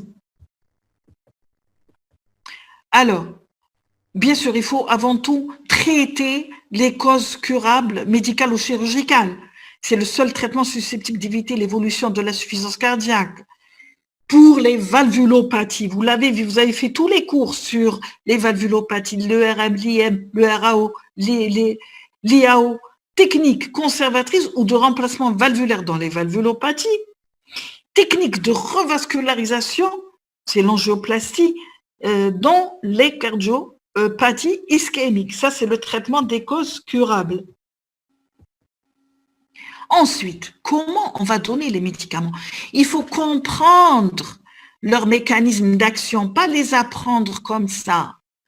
Non, il faut les comprendre. Référez-vous toujours à la courbe de Frankenstein. J'insiste. Contrôle des mécanismes physiopathes de l'insuffisance cardiaque. Je veux diminuer la précharge. Vous vous rappelez la première phase de Frankenstein, le remplissage. Eh bien, je vais faire une restriction sodique, un traitement diurétique comportant surtout des diurétiques de Lens, tels le furosémide, dont il faut connaître les effets secondaires comme l'hypokaliémie. Les diurétiques ne sont qu'un traitement symptomatique de l'insuffisance cardiaque. Vous avez les anti-aldostérone, parce que l'aldostérone, elle fait une rétention, une réabsorption de sodium et une fuite de potassium. Anti-aldostérone pour faire l'inverse, qui entraîne pour inhiber le système rénine-angiotensine-aldostérone. Ils sont indiqués à faible dose et sous contrôle du ionogramme sanguin dans l'insuffisance cardiaque en stade et dans l'insuffisance cardiaque en stade 3 de l'ANIHA, avec un contrôle étroit du ionogramme sanguin de la fonction rénale. Les dérivés nitrés n'ont pas d'intérêt dans l'insuffisance cardiaque chronique, mais ils gardent leur intérêt si le patient présente un OAP cardiogénique. À tous les coups, vous risquez d'avoir un cas clinique d'un malade qui a une insuffisance cardiaque, un OAP. Eh bien, en urgence, en plus de furosémide, il faudra dire les dérivés nitrés pour diminuer la précharge. Alors, les dérivés nitrés, soit à la seringue électrique, pour le linitral, soit sous forme de patch de trinitrine, soit sous forme de comprimé, c'est le dinitrate d'isosorbide.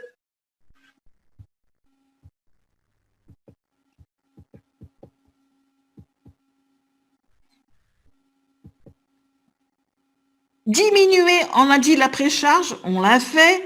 Diminuer la post-charge, les vasodilatateurs artériels diminuent les résistances artérielles systémiques et donc la post-charge, ce qui va vraiment faciliter à ce pauvre ventricule gauche son éjection et augmenter par là même le débit cardiaque. Eh ben, ce sont ces médicaments qui vont inhiber le système rénine-angiotensine. Ce sont des inhibiteurs de l'enzyme de congestion. Car on le sait, il existe une stimulation je me répète, c'est tout, une stimulation du système rénine-angiotensine-aldostérone dans l'insuffisance cardiaque. Ils représentent, ces inhibiteurs de l'enzyme de conversion, la base du traitement de l'insuffisance cardiaque, quelle que soit la classe de l'ADA. On peut vous demander à l'examen, citez-nous au moins 3 types 3 médicaments, 3 IEC utilisés. Vous avez par exemple, là, il y en a plein d'autres, le captopril, le ramipril, l'énalapril, le périndopril. Le mode d'action, d'administration requiert toujours de commencer par de faibles doses, puis d'augmenter progressivement pour atteindre la posologie maximale en fonction de la tolérance tensionnelle et rénale. Pourquoi? Parce que, en particulier chez les personnes âgées et très âgées, ils peuvent vous faire une hypotension orthostatique. C'est pour ça qu'il faut toujours commencer par de faibles doses et en même temps surveiller la fonction rénale. Les variables biologiques à surveiller sont l'urée, la créatinémie, la kaliémie, la pression artérielle. Vous pouvez avoir des patients qui sont intolérants aux IEC, ils vont tousser. En cas d'intolérance, illustrée souvent par l'apparition d'une toux, utilisez les antagonistes des récepteurs de l'angiotensine 2, ARA2.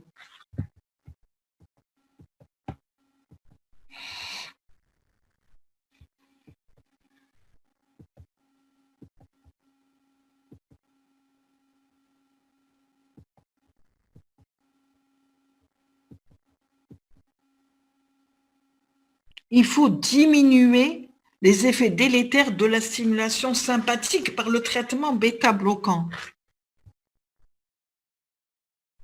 Alors, Inès Guidoum, oui, vous avez un souci. Alors, je crains de ne pas retrouver l'écran là. Vous pouvez écrire votre question.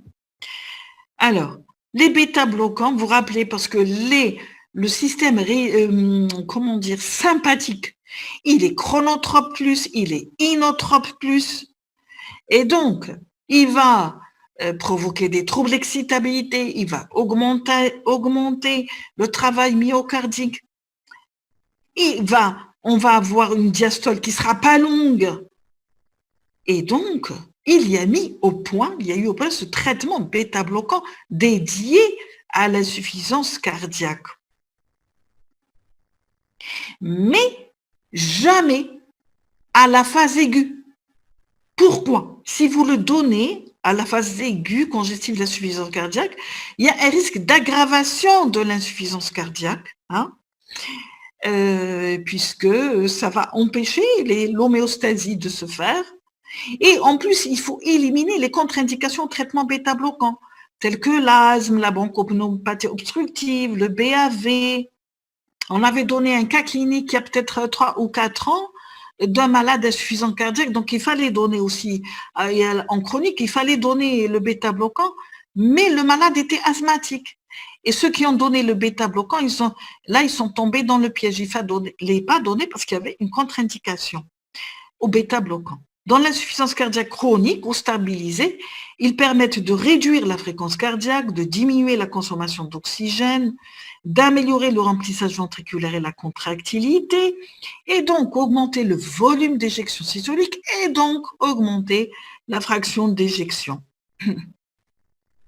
Ils diminuent les troubles du rythme et donc le risque de mort subite. Il faut, avant de les prescrire, stabiliser le malade sous traitement médical diurétique et IEC. Vous en avez tout un tas, le bêta-bloquant actuellement disponible. Vous avez le carvedilol, vous avez le bisoprolol qui sont disponibles. Vraiment, de ce côté, il n'y a pas de problème. Les digitaliques ne sont indiqués que si le malade présente une ACFA. La dobutamine est indiquée en cas d'insuffisance cardiaque au stade pré-terminal. Les anticoagulants sont souvent indiqués surtout si fibrillation auriculaire, cavité cardiaque dilatée, comme je vous l'ai dit, contraste spontané ou thrombus des cavités gauches. Vous savez ce que c'est que le contraste spontané? Ce sont des volutes qu'on voit, nous, à l'écho, c'est comme du brouillard, des volutes. En fait, ce sont les globules rouges qui se lient les uns aux autres, et c'est un stade pré-thrombotique, c'est un équivalent thrombus. Prévention des rechutes à la recherche des facteurs favorisant des poussées, c'est logique.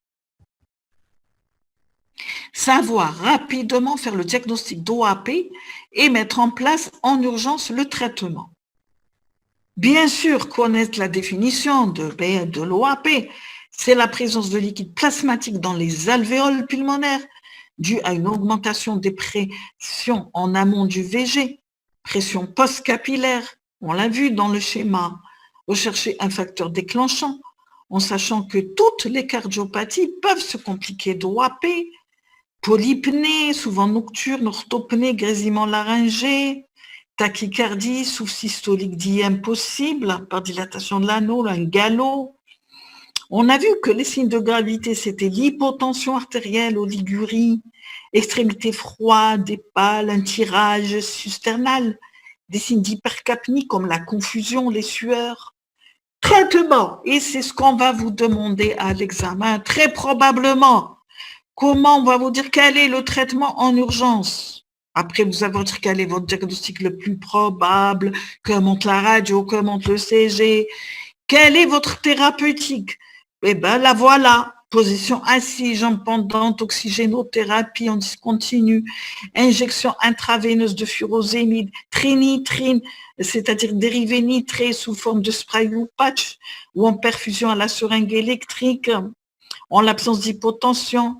Un bilan hémato, radio, électro est pratiqué au plus vite, le patient étant traité de préférence dans une unité de soins intensifs, tandis que les facteurs déclenchants et la pathologie sous-jacente sont identifiés. Et puis, vous avez,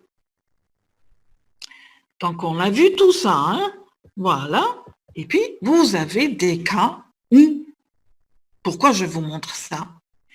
Vous avez des cas qui sont des malades qui, malgré ce traitement médical optimal, ils restent symptomatiques, toujours de l'insuffisance cardiaque. Insuffisance cardiaque réfractaire au traitement médical optimal, surtout chez les malades qui ont un bloc de branche gauche complet à l'électrocardiogramme,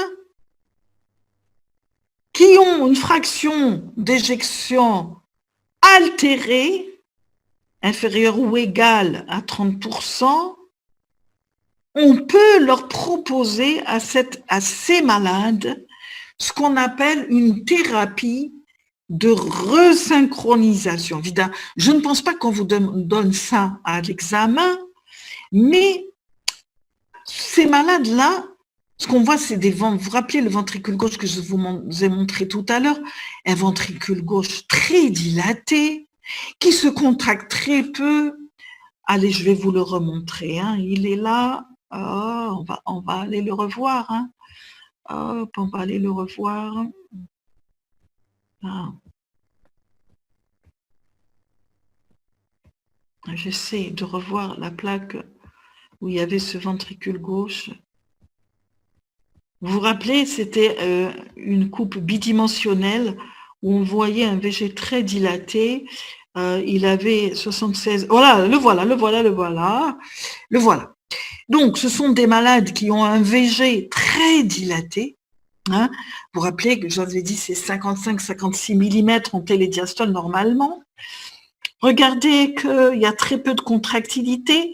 L'excursion du septum et de la paroi postérieure sont très faibles, très peu d'amplitude, ce qui fait que le diamètre télédiastolique est presque égal au diamètre systolique.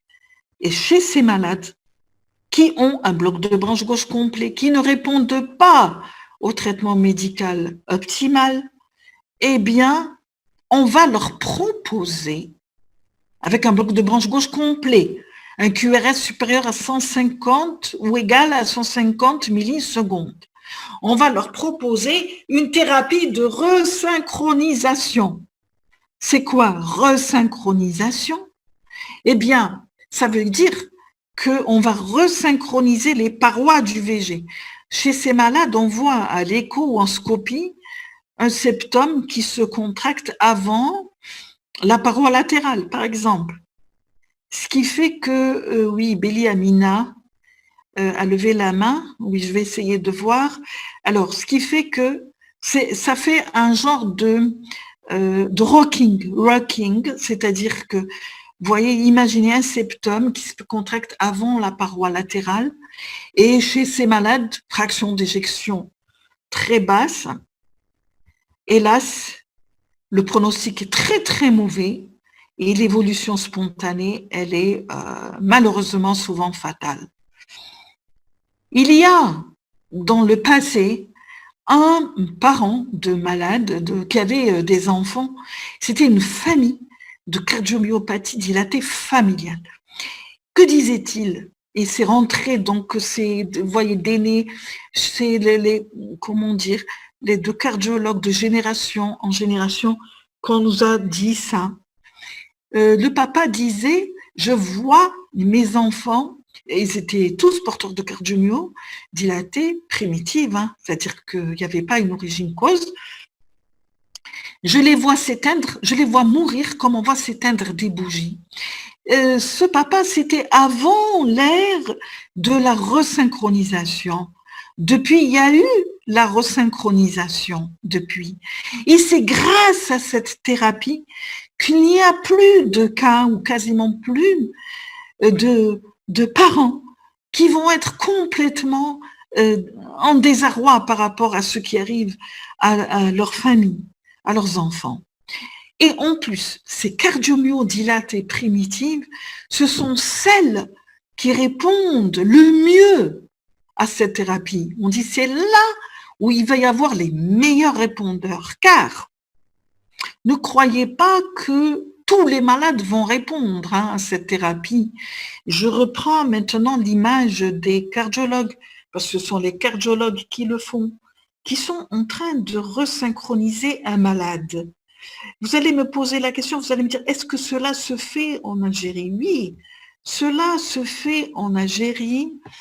C'est alors le professeur Chentir, Mohamed Tayeb, qui a fait introduire ça dans les années 2000, à partir de 2008, 2007, 2008, qui a fait ramener les cardiologues interventionnels, dont le professeur Blanc, par exemple, qui ont appris ça à nos équipes de cardiologues interventionnels à resynchroniser les malades. Hélas, malgré que ce soit fait par des mains expertes, hein, les mains expertes, il y a 30% de non-répondeurs, c'est-à-dire que sur 130, un tiers des malades, malgré que ce soit fait par des mains expertes, ne vont pas répondre à cette thérapie. Autrement dit, ils vont garder leur fraction d'éjection basse et décéder à court terme. Qu'est-ce qui fait qu'un patient soit répondeur ou super répondeur ou pas répondeur? Vous imaginez bien qu'un patient ischémique, qui a une cardiopathie ischémique, qui a de la nécrose, il va moins répondre que celui qui a la cardiomyopathie dilatée primitive dont j'ai parlé tout à l'heure. En plus, on s'est rendu compte que les femmes répondaient mieux que les hommes, que plus le malade était pris relativement tôt, mieux il répondait. Et donc, les super répondeurs ou les répondeurs vont se trouver parmi, exemple, hein, les enfants là du papa qui disait « mes enfants partent un après les autres cardiomyodilatés primitives ». Voilà, donc c'est parmi eux qu'on trouvera les meilleurs répondeurs. C'est les femmes également, l'absence de cardiopathie ischémique et quand la cardiopathie n'est pas prise, un stade trop tardif, au stade d'hypertension artérielle pulmonaire sévère par exemple, ou de dysfonction VD, voilà.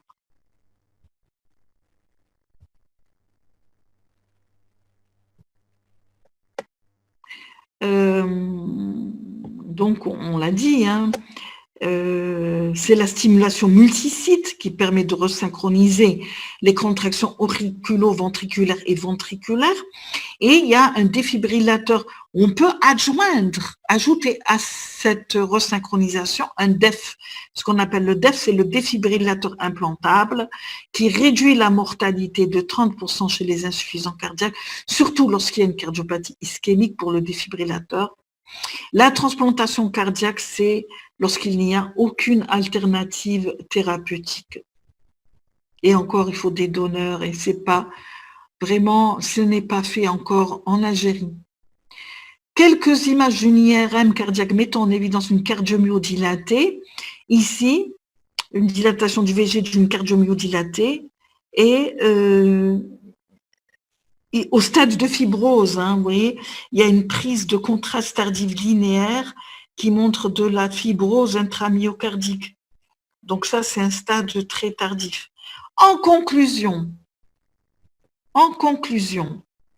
la prévention primaire est très importante. Comment? Eh bien, déjà, on a vu que ceux qui augmentaient la poche-charge, l'hypertension artérielle par exemple, traitement précoce de l'hypertension artérielle, traitement des facteurs de risque métabolique, traitement de l'athérosclérose. Pour les valvulopathies, vous avez eu le cours de RA, la prévention primaire, secondaire du RA. Je ne peux pas revenir dessus, vous avez fait le cours pour les valvulopathies. Vous avez le prévention aussi primaire, c'est donc il faut abolir le tabac, le tabagisme, tous ces facteurs de risque artériel. Prévention primaire également, c'est pour les coronariens, l'angioplastie, c'est la revascularisation, l'angioplastie primaire ou la thrombolyse.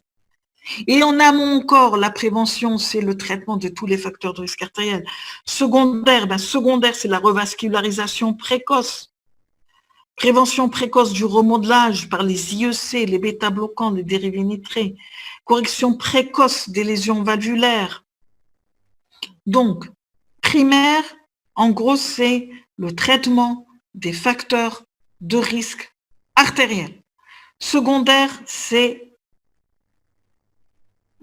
il a fait sa valvulopathie ou sa coronaropathie, c'est la revascularisation précoce, c'est la prévention précoce du remodelage par les inhibiteurs de l'enzyme de conversion, les bêta-bloquants, les dérivés nitrés, et correction précoce des lésions valvulaires.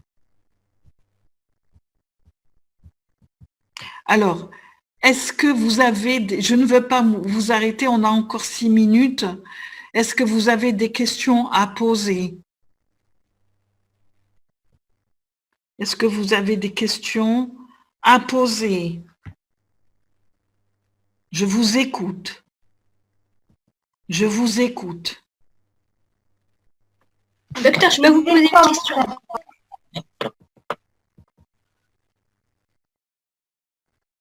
J'essaie d'activer vos micros. Docteur, j'ai pas compris la prévention de remodelage. En cas d'intolérance aux IEC. En cas d'intolérance aux IEC, les IEC peuvent provoquer une toux. Hein, vous voyez l'arbre, le traitement neuro-hormonal, c'est les kinines qui vont provoquer ça. C'est l'activation des kinines. Et c'est pour ça que on va arrêter ces IEC pour donner un ARA2, un antagoniste des récepteurs de l'angiotensine 2. Tous ces médicaments pour Bushra, docteur, ces médicaments sont-ils disponibles en association fixe? Alors, pour l'insuffisance cardiaque, ils sont séparés. Où on peut donner, oui, on peut donner en association fixe, on peut donner effectivement un ARA2 et un diurétique, bien sûr, ou un IEC plus un diurétique, oui, oui. Pourquoi les bêta-bloquants? Alors, pourquoi les bêta-bloquants? On sait quelle est sa question. Vous disiez dans l'insuffisance cardiaque. Non, les bêta-bloquants, on ne les donne pas dans la phase congestive. Parce que Si vous donnez dans la phase congestive, on a besoin que le débit cardiaque augmente. Et donc, les bêta-bloquants, le système sympathique, qu'est-ce qu'il va faire? Il va être inotrope plus, il va augmenter le débit cardiaque. Rappelez-vous l'équation du débit cardiaque. Volume d'éjection systolique multiplié par la fréquence cardiaque. C'est le système sympathique qui va m'augmenter la fréquence cardiaque et le volume d'éjection systolique par l'inotropisme. Si je donne le bêta-bloquant tout de suite, en phase congestive, je vais aggraver l'hypotension artérielle et la baisse du débit. C'est pour ça que je ne les donne pas en phase congestive. Je les donne juste après. Comment régler les effets indésirables des IEC? Non, ben si on l'arrête, on donne l'ARA2. On donne l'antagoniste des récepteurs de l'angiotensine. Ah, prévention du remodelage, c'est quoi? En sœur. Oui, la prévention du remodelage, c'est le traitement par les inhibiteurs de l'enzyme de conversion ou les antagonistes des récepteurs de l'angiotensine 2. C'est eux qui vont diminuer le remodelage du ventricule gauche. Pourquoi? Parce que l'enzyme de conversion, elle va augmenter la post-charge. Augmentant la post-charge, ça va faire de l'hypertrophie. Il va y avoir de la dilatation également, du VG. Ah, pour Tamer Shaima, les digitaliques, c'est lorsqu'il y a une arythmie complète par fibrillation auriculaire, d'accord? Et à quelle dose? Donc là, ça dépend du malade que vous avez. Hein, ça dépend. Donc, vous allez les donner en IV, en urgence, et puis après en entretien. Hein, la digoxine en IV, et puis après en entretien.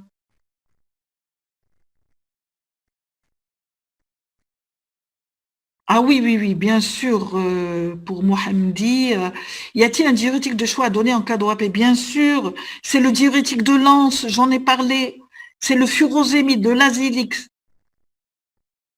Oui, on peut donner du sirop, du gluconate de potassium, du sirop de potassium. Et après, quand il aura l'IEC, lui, il épargne le potassium. Donc, ça marche très bien entre eux. Ah, pour Ibtissam Bahlil, comment l'IVG engendre-t-elle l'IVD? Vous avez vu le schéma. Donc, on a augmentation des pressions en amont du VG, loger les capes pulmonaires et après les capes pulmonaires, c'est au niveau de l'artère pulmonaire. C'est au niveau, vous vous rappelez le schéma, là je ne peux pas vous le remontrer, je vous donnerai le diaporama. Eh bien, au niveau des capillaires, après les capillaires, en amont des capillaires pulmonaires, qu'est-ce qu'il y a? Il y a l'artère pulmonaire. Et l'artère pulmonaire, sa média va tellement se remanier qu'il va y avoir une augmentation des pressions dans l'artère pulmonaire. Augmentation des pressions dans l'artère pulmonaire, ça va vous augmenter la post-charge du VD. Et quand on augmente la post-charge du VD, on va entraîner ce pauvre VD va lutter, donc il va s'hypertrophier, se dilater, il va y avoir une fuite tricuspide, et voilà le mécanisme de l'IVD. Le cœur pulmonaire chronique, c'est quoi? Pour Béli Amina, c'est quoi? C'est lorsqu'un malade a un long passé de bronchite, de problèmes pulmonaires, comme bronchite chronique, ou une embolie pulmonaire pas traitée, eh bien, il va y avoir un retentissement, je rejoins ce que j'ai dit tout à l'heure, pour l'artère pulmonaire qui va se remanier, la post-charge